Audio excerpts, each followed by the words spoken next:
西行路上，师徒一行翻山越岭，风尘仆仆。一日，他们来到一座怪石嶙峋、山势险峻的山脉前，空气中弥漫着一股说不清的诡异气息。唐三藏遥望前方，只见怪风呼啸，沙尘漫天，心中不免生出几分忧虑。他轻勒缰绳，望向身旁的孙悟空，语气中带着一丝不安。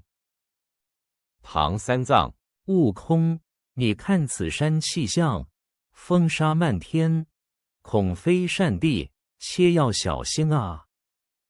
孙悟空闻言，将金箍棒在手，环顾四周，眼神中闪烁着警惕与自信。他深知师父慈悲为怀，故而安抚一番，以定其心。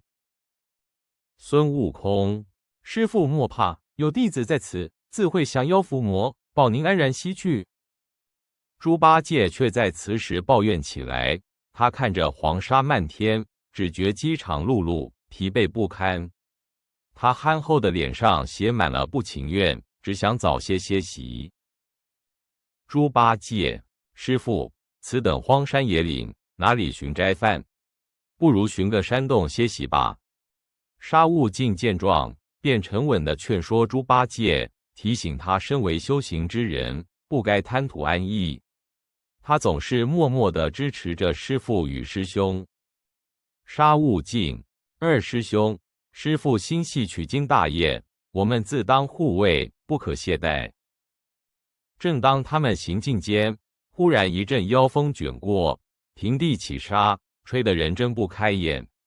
一道身影在风沙中若隐若现，正是黄风岭的妖魔现身了。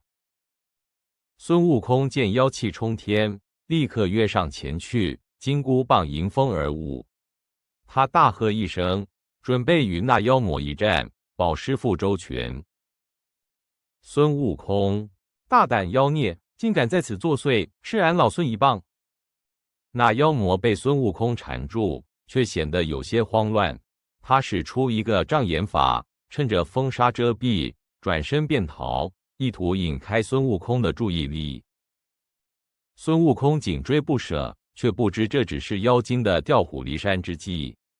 就在他追出不远时，一股更为猛烈的黄风突然从天而降。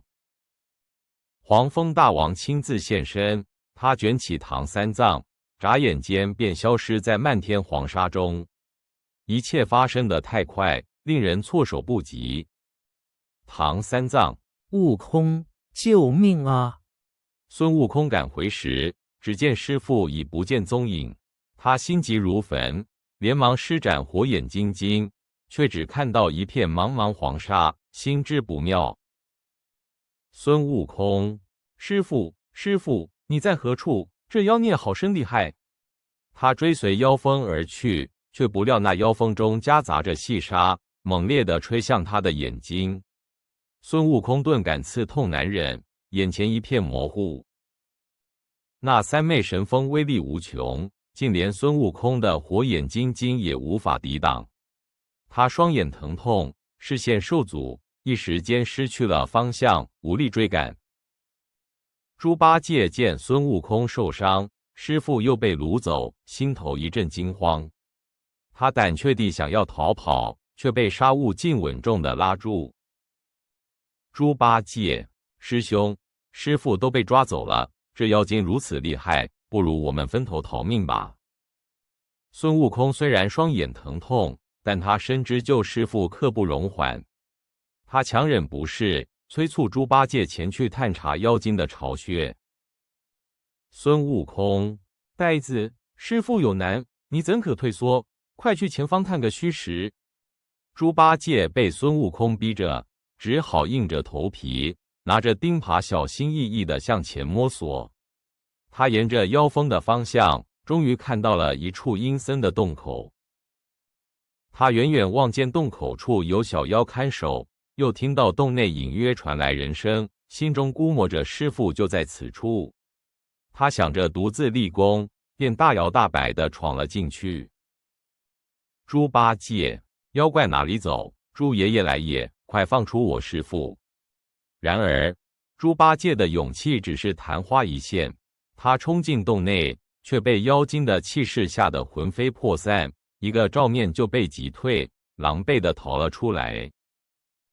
猪八戒气喘吁吁地跑回孙悟空身边，将洞内情景和自己被吓退的经过一五一十地告知，脸上满是懊恼与恐惧。猪八戒，师兄，那妖精厉害得很，洞里还有个先锋，我一进去就被吓出来了。孙悟空听闻，便知此妖非同小可，他强忍眼疾，深思熟虑，心中已然下定决心，定要寻求妙法救出师父。孙悟空，看来此妖魔有几分本事，呆子你也帮不上忙，且让我再想个万全之策。